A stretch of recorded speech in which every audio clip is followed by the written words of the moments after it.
Title: Love Beyond the Noise of Nairobi. George and Lynn met in Nairobi, a city that never slept, a city that breathed dreams into the lungs of the hopeful and crushed the careless under its weight. Nairobi was loud, matatus hooting endlessly, vendors shouting prices, and skyscrapers rising beside iron-sheeted houses. In the middle of all this chaos, George and Lynn found something rare: a quiet love. George was a young man with big dreams and empty pockets. He lived in a small single-room house in Kayole, with walls that could hear his thoughts and a roof that leaked whenever Nairobi skies decided to cry. Every morning he woke up before sunrise, ironed his only decent shirt, and boarded a crowded matatu to town, hoping that one day luck would finally recognize his effort. Lynn, on the other hand, lived in a slightly better place in South B. Not luxurious, but decent. She worked as a receptionist at a small private clinic. Her smile was her signature. It softened even the hardest days. People often said she deserved better. Better money, better comfort, better company. But Lynn had her own definition of better. They met on a rainy evening near Kencom. George was soaked, frustrated after another job interview rejection. Lynn offered him shelter under her umbrella. They talked, laughed, and for a moment, Nairobi felt kind. From that day, their story began. Their love was not perfect. It was tested daily. Money was their biggest enemy. Sometimes George could not afford fare, and Lynn would send him what little she had. Other times, Lynn would be exhausted from work, yet still find strength to listen to George talk about his dreams. Dreams of starting a business, owning a home, and giving her a life she deserved. But Nairobi is not gentle with dreamers. Months passed, and pressure began knocking loudly on their door. Friends warned Lynn. "Why are you wasting your time with a broke man?" they asked. "Love doesn't pay rent," others mocked. "Find someone stable," they insisted. Even George felt the weight of these words.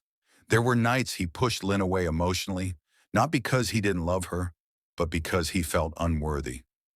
One evening, after a long silence between them, George finally spoke.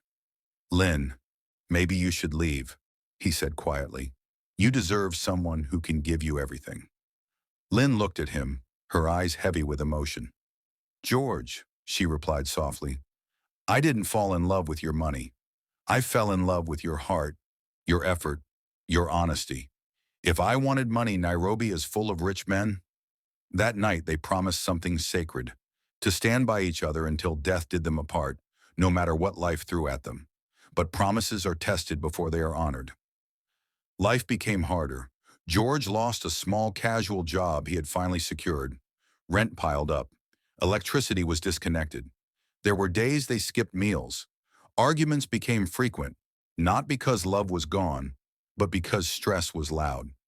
One night, after a heated argument over unpaid bills, Lynn cried herself to sleep.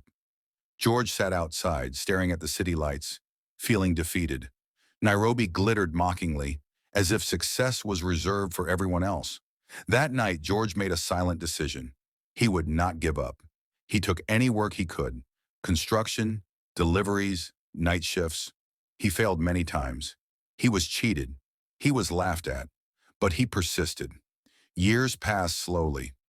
One day, an opportunity finally came. A small business idea George had been working on, selling phone accessories, began to grow. It wasn't sudden wealth, but it was progress. For the first time, he could pay rent without panic. For the first time, he could take Lynn out for a simple dinner without counting every coin. Lynn never said, "I told you so." She simply smiled. They grew together, scarred, wiser, stronger. When George finally proposed, not with a diamond ring, but with sincerity and gratitude, Lynn said yes with tears in her eyes. "We already survived marriage," she joked. "The wedding is just a celebration." Years later, as they walked hand in hand through the same noisy streets of Nairobi, George looked at Lynn and realized something profound. Wealth had not built their love. Luxury had not protected it. Money had not sustained it. Love had. Love that stayed when things were ugly. Love that endured hunger, shame, and doubt. Love that chose commitment over comfort. Moral lesson: true love does not depend on wealth or money. Money can make life easier, But only genuine feelings, patience, and loyalty can make love last. When two people choose each other despite hardships, their bond becomes stronger than any riches. And in a city that tests hearts daily, George and Lynn proved that love, real love, can survive anything.